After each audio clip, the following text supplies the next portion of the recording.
Baptis Sabaton. Gereja ini adalah tempat orang yang disempurnakan di dalam kasih karunia-Nya. Selamat bersama diproses sebagai murid-murid Kristus yang sejati. Dijangkau, dilatih, dan diutus. Kemudian selanjutnya menjangkau, melatih, dan mengutus hingga Kristus datang kembali untuk yang kedua kalinya. Kami menyambut dengan sukacita saudara dan saudari yang baru pertama kali bergabung. Selamat beribadah dan semangat bertumbuh di dalam iman yang kuat, tulus, ikhlas, murni, serta kuat, kokoh, dan tidak tergoyahkan. Tuhan Yesus memberkati. Amin. Shalom, selamat hari Minggu. Mari kita siapkan hati kita untuk memulai ibadah hari ini. Mazmurnya berkata, "Terpujilah Tuhan karena Ia telah mendengar suara permohonanku. Tuhan adalah kekuatanku dan perisaiku. Kepadanya hatiku percaya. Aku tertolong sebab itu beria-ria hatiku, dan dengan nyanyian aku bersyukur kepadanya. Tuhanlah kekuatan dan mazmurku."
Terima kasih ya Tuhan untuk pagi hari ini, untuk setiap nafas kehidupan yang Kau percayakan kembali di dalam kehidupan kami ya Tuhan. Saat ini Tuhan, ampuni segala kesalahan kami, dan kami mau datang kepadamu masuk dalam hadirat-Mu. Izinkan kami menerima kasih-Mu ya Bapa pada hari ini. Izinkan turun Roh Kudus-Mu memimpin kami ya Bapa. Biarlah Kau berbicara pada kami melalui setiap firman yang akan disampaikan nanti. Dan biarlah setiap pujian-pujian yang hari ini kami panjatkan, kami boleh memuji dan menyanyikan Kau saja sebagai bentuk ucapan syukur kami ya Tuhan. Terima kasih ya Bapa, Kau berkati setiap jemaat-Mu dimanapun berada hari ini. Terima kasih ya Bapa, dan di dalam Anak-Mu yang kudus kami telah berdoa dan ucap syukur. Haleluya. Amin.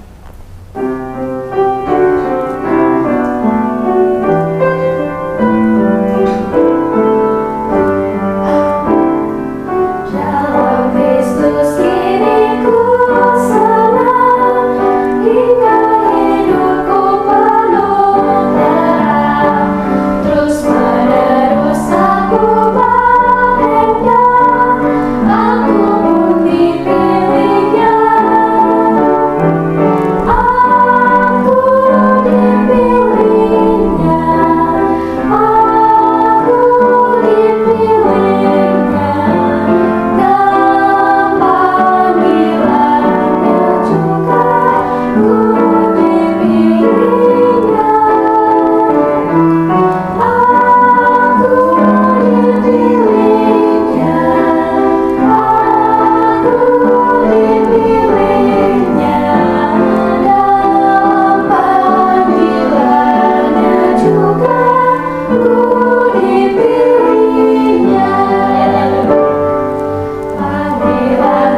panggilan memberi diambil dari 1 Tawarik 29 ayat 17a. Aku tahu ya Allahku, bahwa Engkau adalah penguji hati dan berkenan kepada keikhlasan.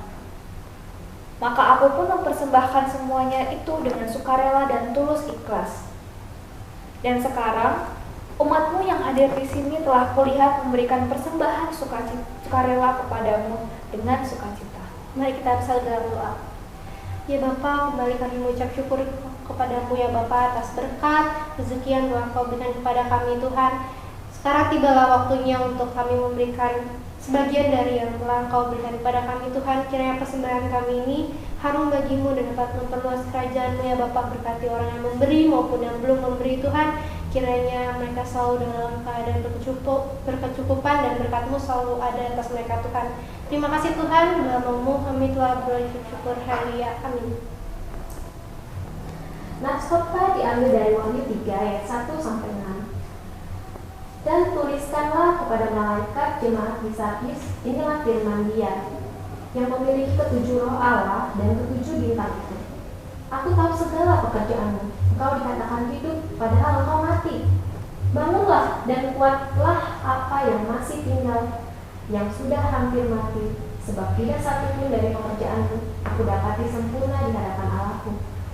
Karena itu ingatlah bagaimana engkau telah menerima dan mendengarnya. Turutilah itu dan bertobatlah. Karena jikalau engkau tidak berjaga-jaga, aku akan datang seperti pencuri, dan engkau tidak tahu pada waktu manakah aku tiba-tiba datang kepadamu. Tetapi di Sardis ada beberapa orang yang tidak mencemarkan pakaiannya. Mereka akan berjalan dengan aku dalam pakaian putih, karena mereka adalah layak untuk itu. Barang siapa menang, dia akan dikenakan pakaian putih yang demikian. Aku tidak akan menghapus namanya dari kitab kehidupan, melainkan aku akan mengaku namanya di hadapan Bapakku dan di hadapan para malaikatnya. Siapa bertelinga, hendaklah ia mendengarkan apa yang dikatakan Roh kepada jemaat-jemaat. Filipi 4 ayat 7 berkata, damai sejahtera Allah yang melampaui segala akal akan memelihara hati dan pikiranmu dalam Kristus Yesus. Sudahkah kita mengalami firman-Nya sendiri? Dan sanggupkah kita memuji Dia saat ini? Dan sanggupkah kita memberi Dia kata tertinggi di dalam hati? Percayalah, ketika kita sanggup menaruh Dia di atas segala keadaan kita, maka damai sejahtera yang melampaui akal itu akan kita alami.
sekali menyapa jemaat Tuhan dimanapun berada.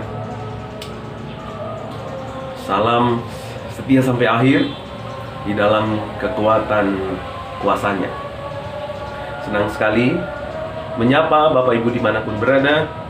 Kita masih diperkenankan untuk berbakti bersama-sama. Nah, Bapak Ibu Saudaraku yang dikasihi oleh Tuhan, hari ini kita akan belajar dari jemaat yang ada di Sardis. Seperti pertanyaan-pertanyaan di minggu-minggu yang lalu. Kalau Tuhan datang menghampiri saudara, menghampiri saya, hal apa yang akan dia sampaikan? Komentar apa yang akan dia sampaikan? Pujiankah? Atau teguh? Kalau minggu yang lalu kita belajar dari Pergamus. Nah, jemaat Tiatira ya. Jemaat Tiatira itu terkenal dengan jemaat yang korup ya. Mereka menyembah berhala, mereka menduakan Tuhan. Ya, supaya mereka mendapatkan posisi, supaya mereka mendapatkan pekerjaan. Nah, hari ini kita akan belajar bersama-sama apa yang terjadi dengan jemaat yang ada di Sardis. Nah, sebelum itu saya mau kasih tahu setiap kita bahwa Sardis itu adalah kota yang makmur, kota yang megah, kota yang kaya. Nah, kenapa? Ya, pertama karena kota ini dibangun di atas dua bukit yang terjal. Ya, hanya satu pintu masuk ke dalam kota ini, yaitu pintu selatan. Ya, dari sisi-sisinya begitu terjal, sehingga kota ini tidak mudah ditaklukkan. Ya, dari segala abad, segala zaman, kota ini nggak mudah ditaklukkan. Ini yang membuat kota Sardis berkembang dengan pesat, maju, dan berdiri dengan megah. Yang kedua, karena kota ini adalah penghasil wool ya, yang luar biasa ya. Penghasil wool ya, itu adalah pakaian yang mahal. Nah, di tengah-tengah kota inilah berdiri jemaat Sardis. Kepada jemaat Sardis, Tuhan Allah memperkenalkan dirinya di ayat yang pertama. Dan tuliskanlah kepada malaikat jemaat Sardis. Nah, malaikat itu adalah utusan, angelo atau malak. Nah, ini bisa malaikat yang Tuhan utus atau manusia yang Tuhan utus. Nah, inilah firman Dia yang memiliki ketujuh roh. Nah, di sini pribadi Yesus diperkenalkan sebagai pribadi yang memegang ketujuh roh. Nah, apa artinya ketujuh roh? Bukan berarti ada 7 roh Allah, tetapi ini menunjukkan kepada kesempurnaan ya, roh Allah sendiri. Ya. Nah, kenapa Tuhan Allah memperkenalkan dirinya sebagai pribadi yang memegang ketujuh roh? Karena ini berkaitan dengan kondisi jemaat yang ada di Sardis. Ada apa di sana? Karena jemaat Sardis terkenal dengan jemaat yang mati. Nah, sebab itu dikatakan, aku tahu segala pekerjaanmu, engkau dikatakan hidup padahal engkau mati. Nah, ini adalah celaan Tuhan bagi jemaat yang ada di Sardis. Mereka kelihatan kaya, kebutuhan mereka tercukupi, kelihatan mereka diberkati, tetapi sesungguhnya mereka mati. Nah, ini kondisi ini, situasi ini mungkin bisa terjadi di sekitar kita, ya. Mungkin bisa terjadi sekali dimanapun itu. Nah, karena itu kita perlu waspada. Kita perlu benar-benar waspada.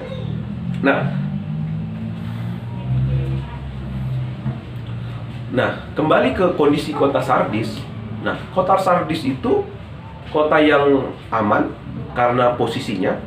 Maka mereka tidak menempatkan, satu-satunya kota yang tidak menempatkan penjaga pada waktu itu.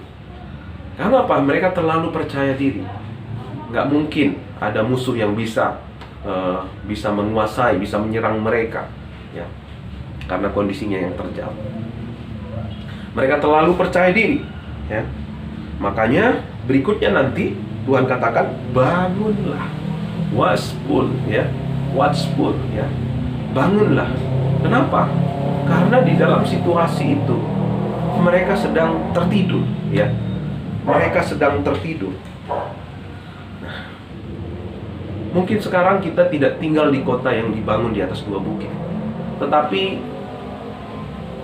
keuangan yang baik, nama kita yang baik, kondisi kesehatan kita, ada orang-orang yang mendukung kita, yang membuat kita nyaman, membuat posisi Tuhan tergantikan. Ketika kita dalam keadaan yang demikian, sesungguhnya kita juga sedang mengarah kepada kematian. Kita juga adalah sedang mengarah menjadi gereja yang mati. Sukacita mereka, rasa nyaman mereka, kedamaian mereka bukan lagi terletak pada Injil, pada kabar baik bahwa Yesus telah menyelamatkan, bahwa Yesus telah menanggung kutuk dosa dan pelanggaran, bahwa Yesus telah menyediakan segala yang kita butuhkan. Tetapi pengharapan mereka terletak pada posisi kota, kemakmuran yang mereka bisa nikmati. Nah, saudaraku yang dikasihi Tuhan, ini yang menghambat hubungan kita dengan Tuhan. Ini yang iblis sering pakai untuk mengarahkan hati kita daripada Tuhan, sehingga kita tidak terhubung. Nah, kalau kita nggak terhubung secara rohani dengan Tuhan, maka kita akan menjadi gereja-gereja yang mati. Kalau kita menjadi gereja yang mati, tidak ada sesuatu yang bisa dilakukan oleh orang mati. Bapak Ibu tahu apa beda ikan yang mati dengan sampah? Ikan yang mati dengan sampah tidak ada bedanya, sama-sama mengikuti arus.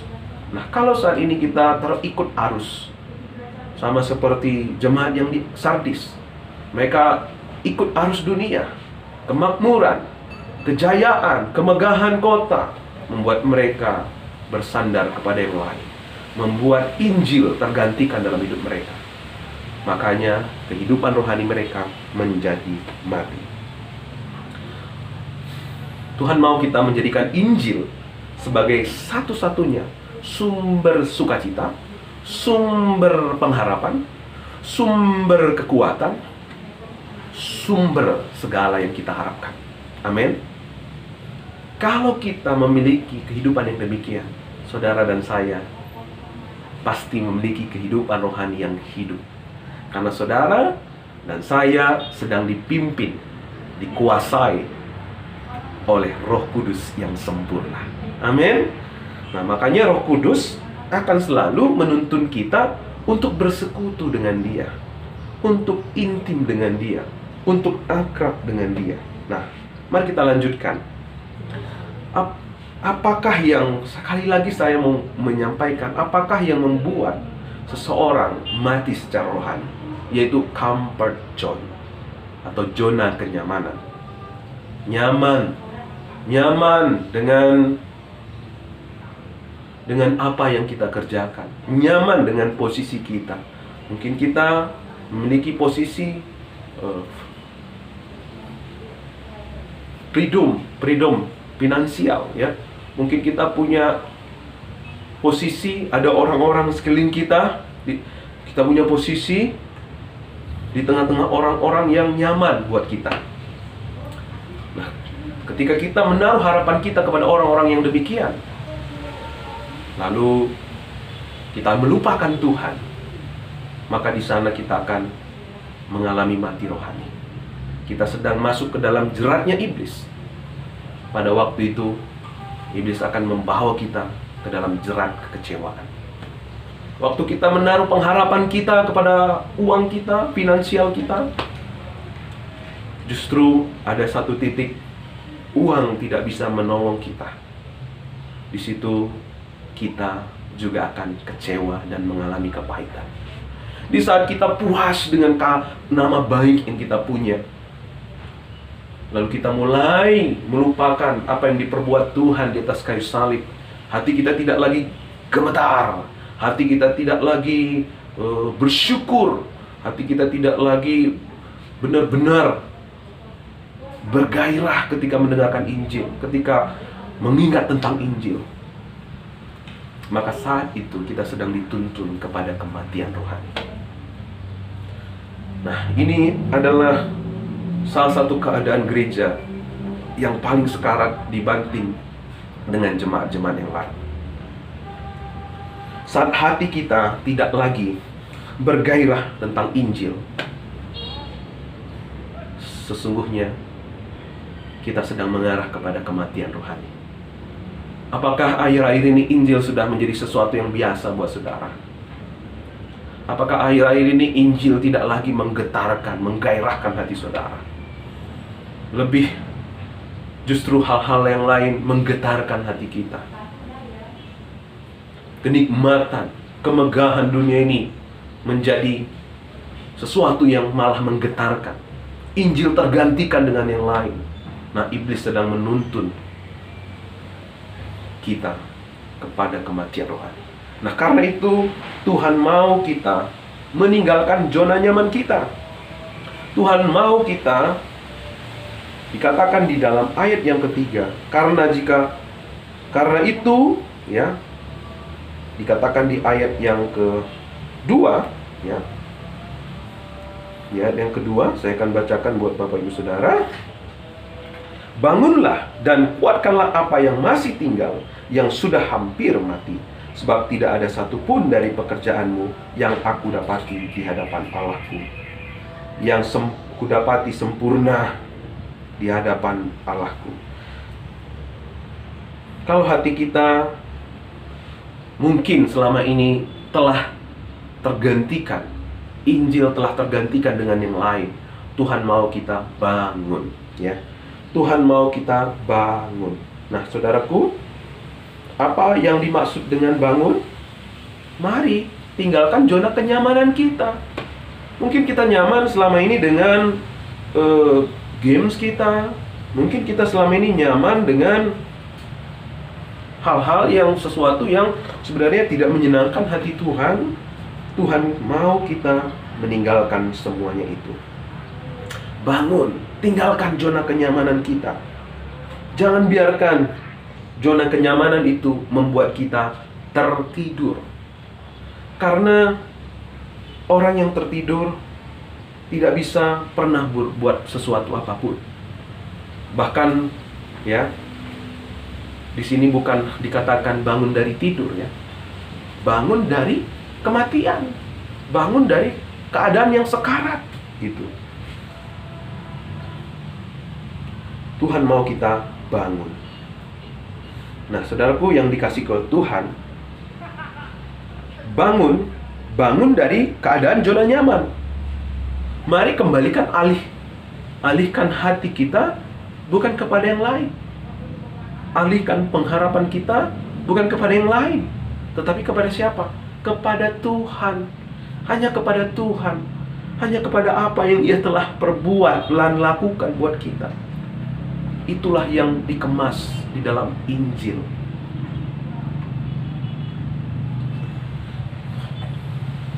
Tuhan mau hati kita tidak berpaut kepada kemegahan, kenikmatan dunia ini.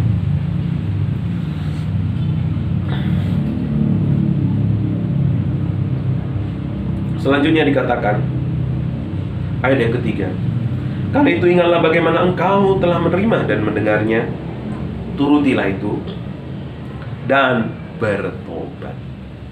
Minggu yang lalu saya sudah sampaikan, Tuhan selalu memberikan kesempatan buat kita. Ia senantiasa menunjukkan sisi belas kasihannya. Ia adalah Allah yang penuh dengan kasih karunia. Sebelum Ia menyatakan kekudusan dan keadilannya, Ia menyatakan belas kasihannya. Karena itu Ia katakan, bertobatlah.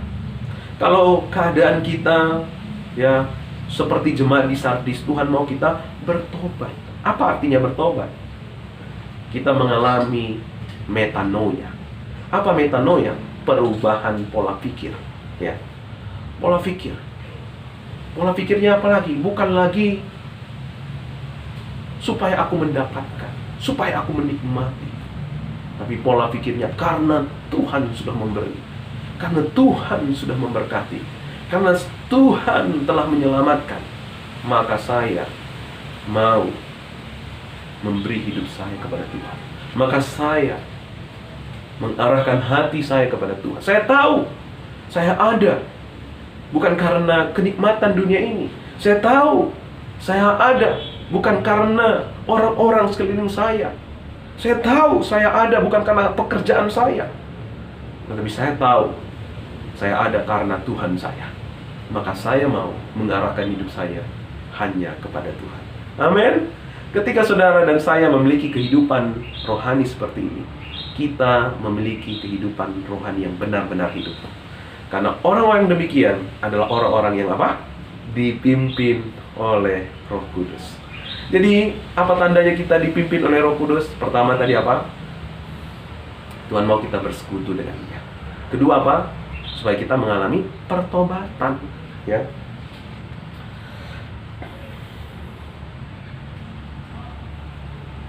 Nah, sebelum kita bertobat, apa yang dikatakan?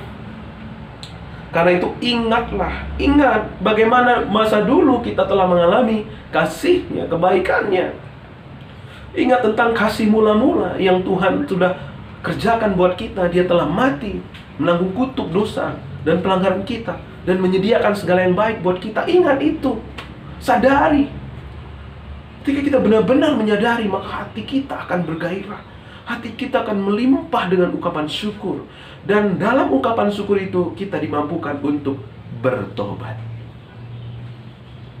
Waktu kita bertobat, kita akan menjadi orang yang berjaga-jaga, ya. Karena jikalau engkau tidak berjaga-jaga, aku akan datang seperti pencuri. Engkau tidak tahu pada waktu manakah aku tiba-tiba datang kepadamu, ya.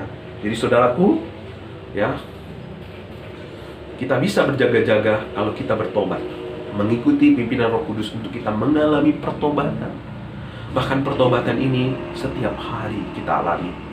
Bukan hanya pada waktu zaman dulu sekali kita bertobat. Enggak, setiap hari kita bertobat. Ada dosa-dosa yang mungkin kita lakukan setiap hari tanpa kesadaran kita.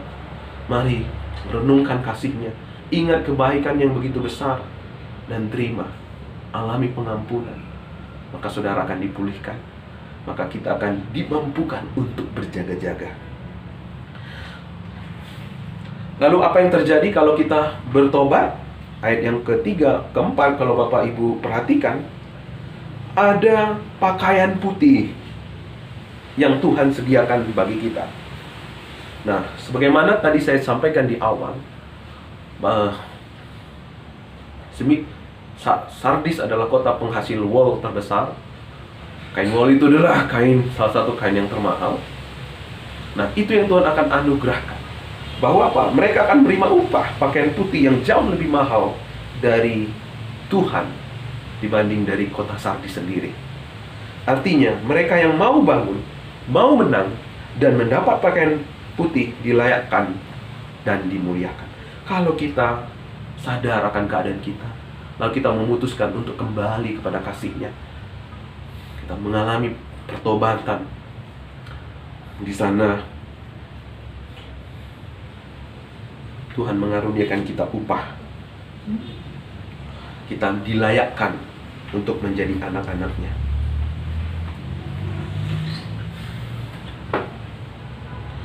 Jemaat Sardis adalah jemaat yang mengalami kematian secara rohani. Ya, kalau Bapak Ibu perhatikan dari ketujuh jemaat, kondisi jemaat Sardis kondisi jemaat Sardis adalah kondisi yang lebih parah dibanding jemaat-jemaat yang lain. Karena apa? Kemakmuran bukan menuntut orang kepada kebenaran. Karena kemakmuran sering sekali membuat orang justru mengarahkan hati mereka kepada kemakmuran, bukan kepada Tuhan. Tapi bukan berarti kita nggak boleh makmur. Kalau kita makmur, puji Tuhan. Tapi lebih daripada itu, jangan hati kita berpaut pada kemakmuran dan kemegahan dunia ini. Amin, Bapak Ibu. Puji Tuhan. Jangan biarkan comfort zone, ya, zona kenyamanan membuat kita lupa segalanya. Mereka begitu nyaman. Kota itu adalah kota yang sulit untuk ditaklukkan. Mereka leluasa bekerja dan berusaha, membuat mereka kaya, membuat mereka naik level. Tapi sesungguhnya, ya, finansial, kemakmuran belum tentu menggambarkan keadaan kerohanian yang baik dari seseorang. Dari jemaat Sardis kita belajar bahwa kemakmuran, kekayaan, kemegahan belum berarti menunjukkan bahwa kerohanian seseorang atau kerohanian suatu gereja itu baik. Nah, selanjutnya kita melihat ayat yang keempat. Nah, kita akan melihat pujian Tuhan buat jemaat Sardis. Tetapi Sardis ada beberapa orang yang tidak mencemarkan pakaiannya. Mereka akan berjalan dengan aku dan pakaian putih karena mereka adalah layak untuk itu. Nah, saudaraku, saya ingin kita memperhatikan kata beberapa orang. Dalam Alkitab King James Version, di sana dituliskan few name, bukan few people ya, few name, beberapa nama. Begitu juga dalam Yunani, dalam bahasa asli disebut onoma. Artinya apa? Beberapa nama. Keluaran 33 ini paralel dengan apa yang disampaikan dalam Keluaran 33 ya. Keluaran 33 ayat 12. Saya akan bacakan buat Bapak Ibu Saudara. Keluaran 33 ayat yang ke-12. Lalu berkatalah Musa kepada Tuhan, memang engkau berfirman kepadaku, suruhlah bangsa ini berangkat, tetapi engkau tidak memberitahukan kepadaku siapa yang akan kau utus bersama-sama dengan aku. Namun demikian engkau berfirman, aku mengenal namamu, dan juga engkau mendapatkan kasih karunia di hadapanku. Nah, Musa bilang kepada Tuhan ya, siapa yang akan kau utus bersama-sama dengan aku? Lalu, namun demikian engkau berfirman. Tuhan menjawab apa? Aku mengenal namamu. Nah, saudaraku, arti mengenal namaku di sini ya disebut I know you by name. I know you by name ya. Tuhan mengenal di sini ya, tentu Tuhan tahu nama-nama semua orang. Tapi yang dimaksud di sini apa? Tuhan mengenal kita dari hubungan dengan Dia. Tuhan mau kita mengenal Dia dari persekutuan dengan Dia, dari relasi, to experience ya, to experience. Bukan sekedar pengetahuan saja, bukan sekedar tahu, tapi melalui relasi, melalui persekutuan dengan Dia. Nah, dari sini kita akan dikenal sebagai orang-orang yang Tuhan kenal namanya. Makanya Tuhan sering gambarkan bahwa hubungan antara umatnya dengan dirinya digambarkan seperti apa? Pohon dengan carang, suami dengan istri, ya, bapak dengan anak, terus apa lagi? Ya. Dan seterusnya, ya. Nah, tubuh dengan kepala dengan tubuh. Nah, itu adalah hubungan yang tidak terpisahkan. Nah, kalau Tuhan bilang I know by your name, ya, berarti Tuhan mengenal Musa dari pengalaman bahwa dia pasti mampu karena Tuhan bersama dengan dia. Nah, berbeda dengan Matius 7 ayat 23, beberapa orang ditolak oleh Tuhan Yesus sendiri. Tuhan Yesus katakan di sana kepada mereka, aku tidak pernah mengenal kamu. Kata mengenal di sini ginosko, ya. Tuhan Yesus didatangi oleh beberapa orang. Tuhan, saya telah mengusir setan demi namamu. Lalu Tuhan Yesus bilang, pergilah engkau sekalian yang membuat kejahatan, aku tidak mengenal namamu. Nah, Roh Kudus akan selalu menuntun kita untuk bersekutu dengan Tuhan. Karena orang-orang yang memiliki persekutuan dengan Tuhan adalah mereka yang dikenal oleh Tuhan. Mereka yang pasti akan dibela oleh Tuhan. Mereka yang pasti akan menikmati janji-janji Tuhan. Jadi Musa tidak perlu takut. Saudara dan saya juga tidak perlu takut. Apapun terjadi, kita terhubung dengan sumber kehidupan. Kita dekat dengan Bapa yang mengasihi kita. Jadi kita harus tetap damai. Kita tetap tenang dan mengarahkan hidup kita kepada Tuhan.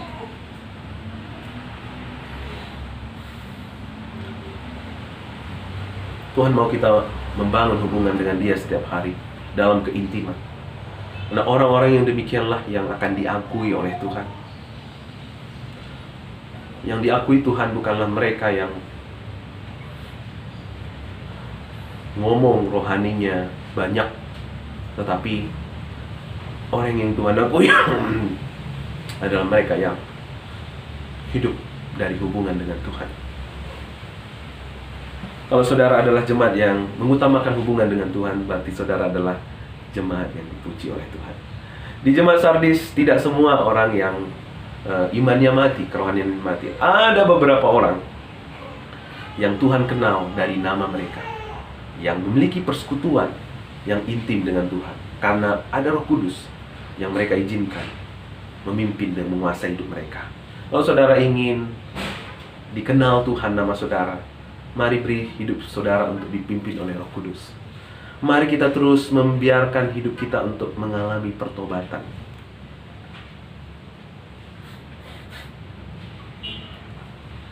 Sebab hanya hubungan yang intim saja yang akan memampukan kita untuk hidup dalam kekudusan, dalam kehendaknya. Ya, makanya dikatakan tidak mencemarkan pakaian mereka. Tidak mencemarkan pakaian mereka ini menunjukkan keadaan rohani. Jemaat, beberapa nama yang Tuhan kenal di jemaat Sardis, mereka hidup dalam kehendak Tuhan. Kenapa? Mereka memiliki persekutuan dengan Tuhan. Hati mereka benar-benar berpaut kepada Injil. Hati mereka bergairah.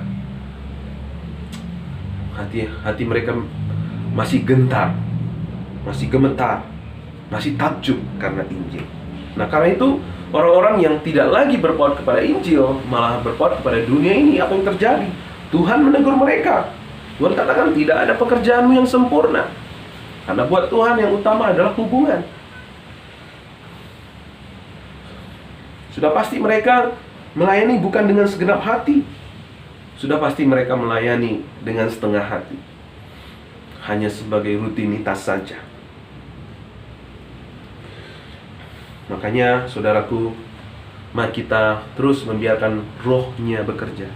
Sebab Roh-Nya yang menyempurnakan hidup kita, Roh-Nya yang memampukan kita untuk bertobat, Roh-Nya yang memampukan kita untuk memperbaharui diri kita, Roh-Nya yang memampukan kita untuk menjadi orang-orang yang intim dengan Tuhan. Karena dalam keintiman kita akan mengalami kekuatan kuasanya yang memampukan kita untuk setia sampai akhir. Hanya lewat pimpinan Roh Kudus. Ya, kemakmuran tidak membuat gereja hidup. Yang membuat gereja apa? Hidup apa? Keintiman dengan Tuhan. Ketika gereja mau dipimpin, dikuasai oleh Roh Kudus. Makanya di ayat 2 dikatakan, bangunlah dan kuatkanlah apa yang masih tinggal, yang sudah hampir mati. Sebab tidak satu pun dari pekerjaanmu aku dapati sempurna di hadapan Allahku. Nah, kalau selama ini mungkin Bapak Ibu memiliki persekutuan yang intim dengan Tuhan, berarti saudara, Tuhan akan katakan kepada saudara, I know you by your name. Tapi kalau saudara selama ini tidak lagi mengarahkan hati kita kepada Injil, Injil tergantikan oleh kemakmuran, kenikmatan dunia ini, Tuhan akan katakan kepada kita, engkau hampir mati. Tuhan mau kita menjadi jemaat yang hidup. Karena itu Tuhan mau kita bangun. Ingat bagaimana kita telah menerima apa yang luar biasa itu, yaitu Injil. Ya. Kalau firman Tuhan ini menjadi berkat buat kita, mari ini waktunya kita untuk bertobat. Bangun, bangkit, tinggalkan kenyamanan kita. Jangan biarkan zona kenyamanan membuat kita melupakan apa yang penting, apa yang kekal, yaitu Injil, kebenaran Allah.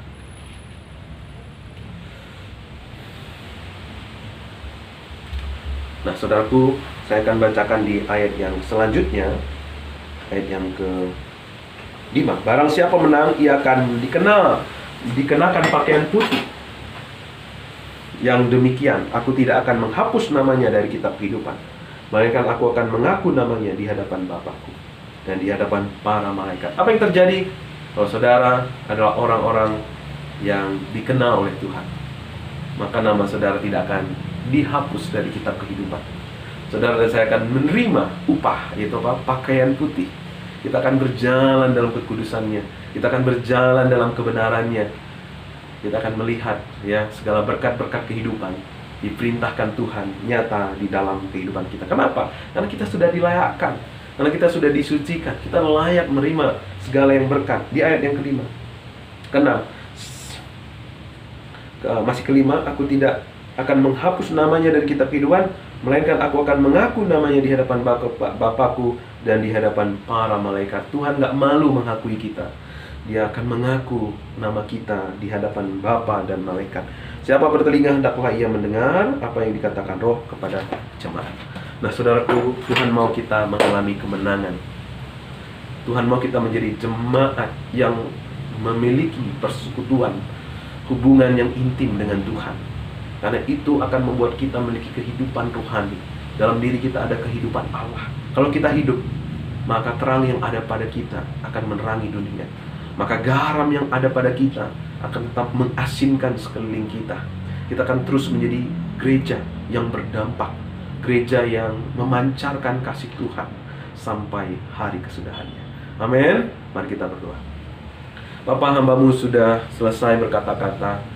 Dalam segala keterbatasan, hamba-Mu tahu Engkau menyempurnakan firman Tuhan ini boleh menguasai hidup kami, termatrai dengan baik dalam hati sanubari kami. Berkat-Mu tercurah buat segenap jemaat-Mu Tuhan. Jauhkan sakit penyakit, jauhkan mara bahaya, jauhkan musibah, virus, kuman penyakit. Kami yang sakit mengalami kesembuhan, pemulihan, kesehatan. Dan patahkan kuasa maut, kuasa virus, kuman penyakit. Darah Yesus, bilur-bilurnya tak menyembuhkan kami, memerdekakan kami. Dan bersyukur Tuhan buat firman-Mu ini. Biar firman-Mu menjadi rema dalam seluruh kehidupan kami.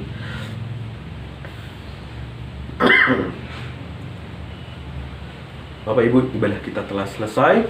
Sebelum kita akan kembali dalam aktivitas kita, mari arahkan hati dan seluruh hidup kita, dan terimalah berkat Tuhan. Kiranya kasih dan anugerah dari Bapa Tuhan kita menaungi engkau, menyinari kau dengan wajahnya, memberi kau kemenangan, sukacita, damai sejahtera, menyertai kita semua dari hari ini, esok, dan sampai selama-lamanya. Haleluya, haleluya, amin. Mari kita teduh sejenak.